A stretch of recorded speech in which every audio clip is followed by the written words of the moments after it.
Hi, welcome to our channel. The moment everything finally slowed down, no one could say exactly when it began. There was no announcement, no sudden hush, no moment where the world collectively paused and acknowledged that something had changed. The moment did not arrive loudly or insist on being noticed. It arrived the way calm sometimes does, quietly, gradually, without expectation.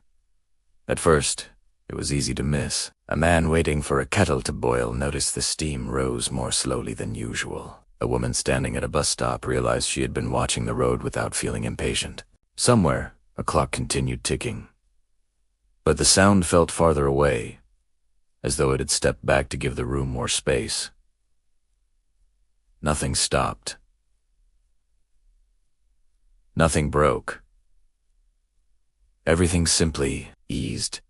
Across streets and towns and places that did not know one another, the world began to loosen its pace. Movements became less sharp. Sounds softened around their edges. The air itself felt less demanding, as though it had learned how to wait. In a small town tucked between rolling hills and a river that rarely hurried, the moment became clear. The town did not appear on many maps, not because it was hidden, but because it had never tried to stand out. Its streets curved gently, discouraging straight lines and fast walking. Its buildings were practical, familiar, and comfortably worn by time. On this evening, the sky held a pale, steady gray, and the light seemed undecided about whether it wanted to fade or linger. Street lights glowed early, their warmth spilling onto sidewalks that were already growing quiet. A woman named Eleanor stood by her front window, holding a mug of tea with both hands. She had brewed it several minutes ago, yet it was still warm. She noticed this without questioning it. Outside, the street looked unchanged, but felt different. Cars passed less frequently. Footsteps sounded softer. Ibente wind, which usually brushed through the trees with gentle persistence, had slowed to something almost imperceptible. Eleanor took a slow sip and exhaled. The breath felt deeper than usual. She hadn't planned to stand there for long, yet she remained by the window without feeling distracted. The world outside did not ask her to hurry. It did not suggest the next task or reminder of what came later. It simply existed. Down the street, a man named Thomas walked home from work. His shoes touched the pavement lightly, his steps unmeasured. He realized, halfway down the block, that he was no longer thinking about his day. Normally, his mind replayed conversations, revised decisions, rehearsed tomorrow. Tonight, those thoughts had loosened their grip. They drifted away without argument. Thomas slowed not because he was tired, but because moving quickly felt unnecessary. At the corner, the traffic light remained red longer than usual. Thomas noticed it, then looked up at the sky instead of checking his watch. The clouds drifted slowly, stretched thin like brushed cotton. When the light eventually turned green, he crossed without urgency. In houses across the town, similar moments unfolded. A child sat on the floor with a toy and stopped mid-motion, content to simply hold it. A couple washing dishes moved more slowly, not speaking, not needing to. A radio played quietly in one room, then fell silent without being turned off. The silence did not feel empty. It felt intentional. In the town square, a clock tower stood with its face softly illuminated. The hands moved as they always had, but the sound of ticking, usually so faint it went unnoticed, had faded entirely. Anyone watching the clock could see time passing.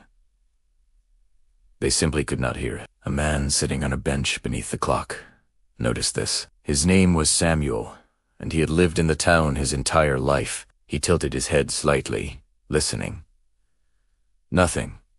The absence of sound did not alarm him. Instead, it brought a small smile to his face. "That figures," he murmured. Samuel leaned back and rested his hands on the bench beside him.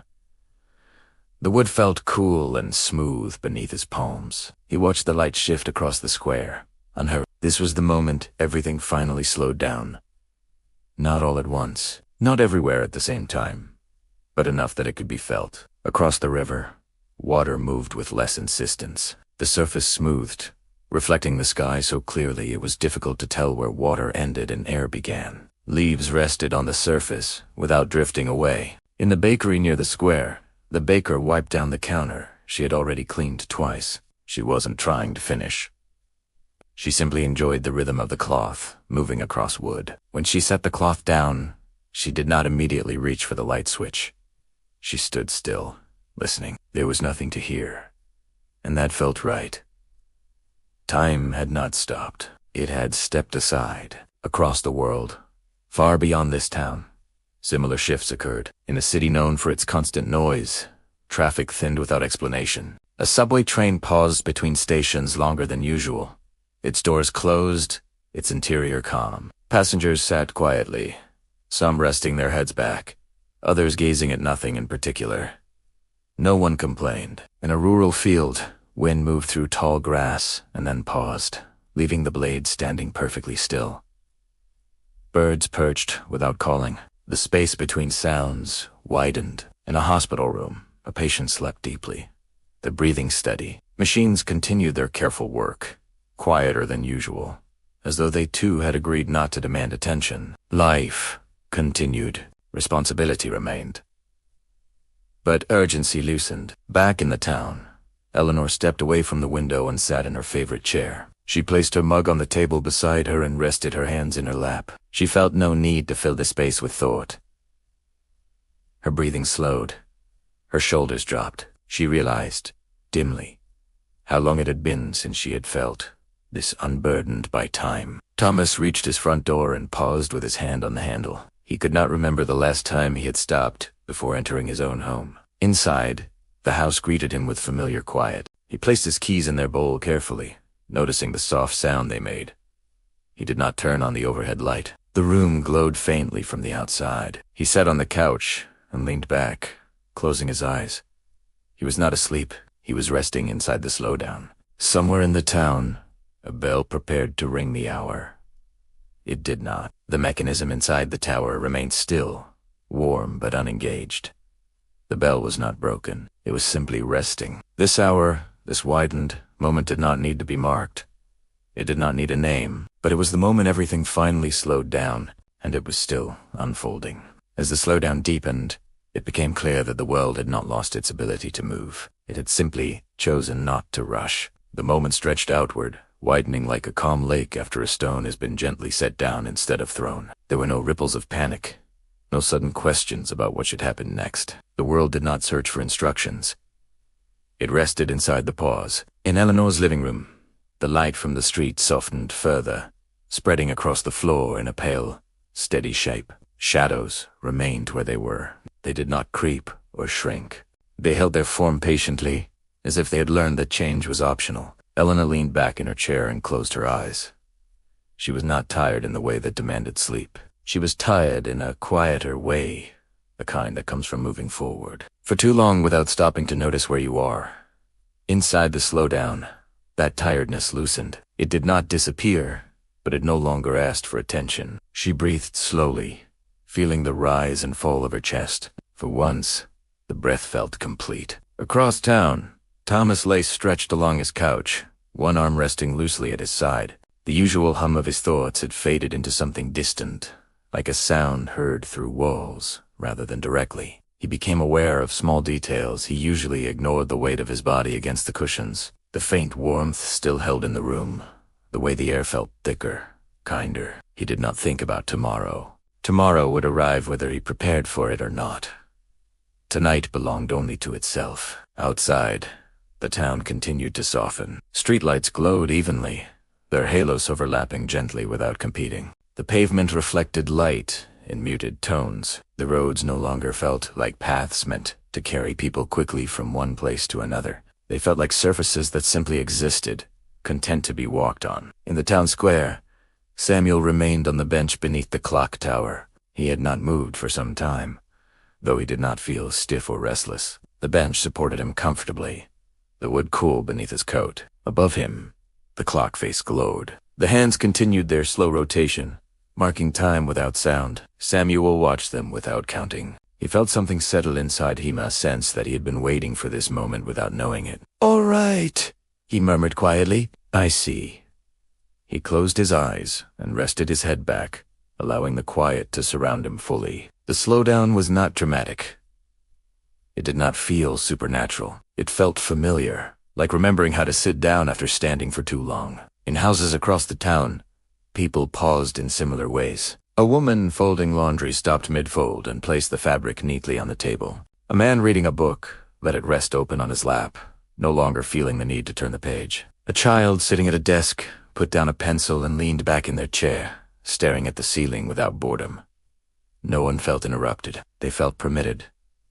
Across the river, the water remained nearly still. The surface reflected the town light so clearly it looked like a second town existed beneath the first. A leaf that had been drifting earlier now rested against the bank, unmoving, as though it had reached its destination. The air itself felt heavier not in weight, but in presence. It seemed to hold everything more gently, cushioning movement, absorbing sound. Far beyond this town, the same quiet understanding spread. In a city apartment, an elevator stopped between floors and remained there comfortably. The occupants leaned against the walls, some closing their eyes, others simply standing without concern. The lights remained on. The space felt safe. On a long highway, cars slowed and then rested in place, engines humming softly. Drivers stayed inside their vehicles without frustration, watching the sky, adjusting their seats, breathing. In a forest, animals moved less, listening more. The wind paused between branches, allowing leaves to hang perfectly still. Even in places where life depended on constant attention, hospitals, control rooms, night shifts, the slowdown did not interfere. It smoothed movements, steadied hands, sharpened focus by removing unnecessary noise. Time had not abandoned responsibility. It had removed pressure. At the deepest point of the slowdown, the world reached a rare balance. This was the moment when nothing needed to happen, not because there was nothing left to do, but because doing could wait. Clocks across the town remained lit, their faces unchanged. The second hands moved, but the minutes seemed reluctant to advance. Schedules stayed written, alarms stayed set, but none of them insisted on being followed. In this widened moment, people changed in ways too subtle to notice immediately. Shoulders lowered. Breathing deepened. The quiet spaces between thoughts grew larger, more welcoming. Eleanor opened her eyes and noticed how still her hands were in her lap.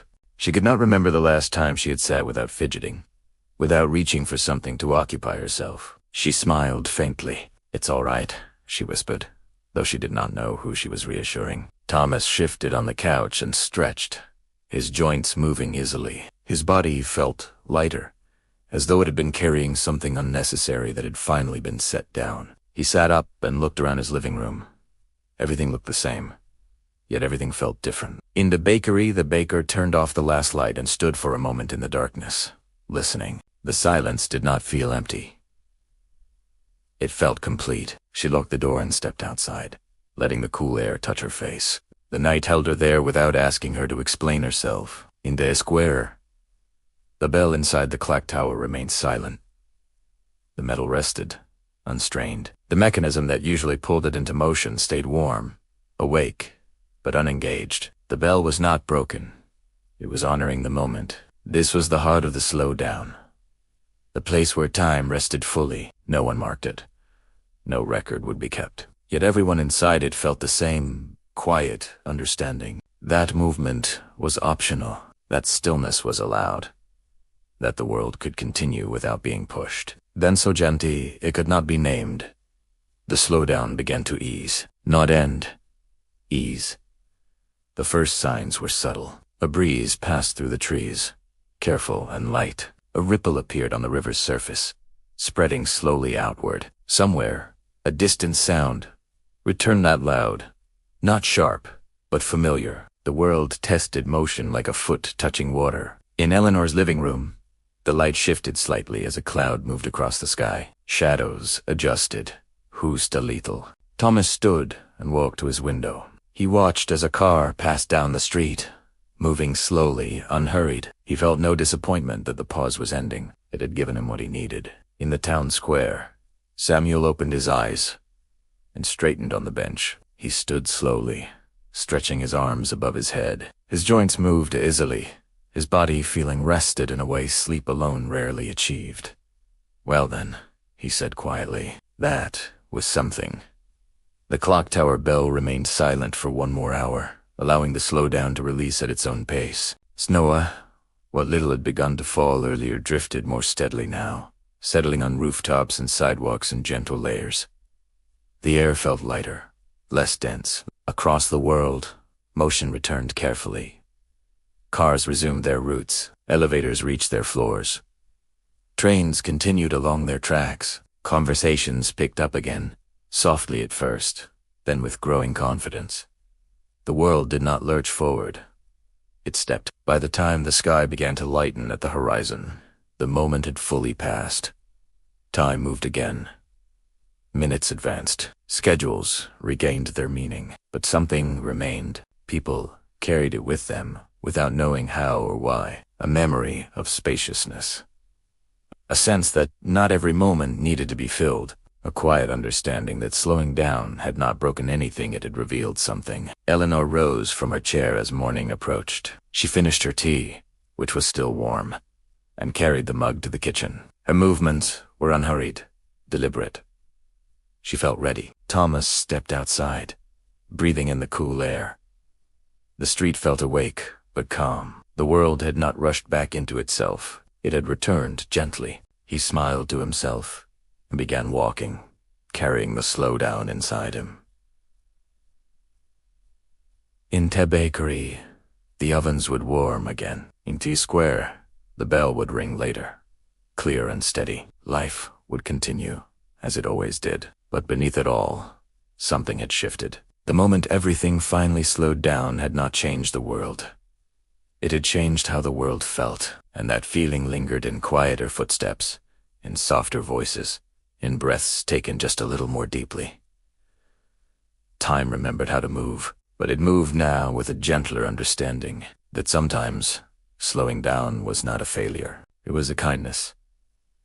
Thank you for watching. If you enjoyed the video, please give it a thumbs up, share it with others, and subscribe to the channel for more quality content. Your support really helps.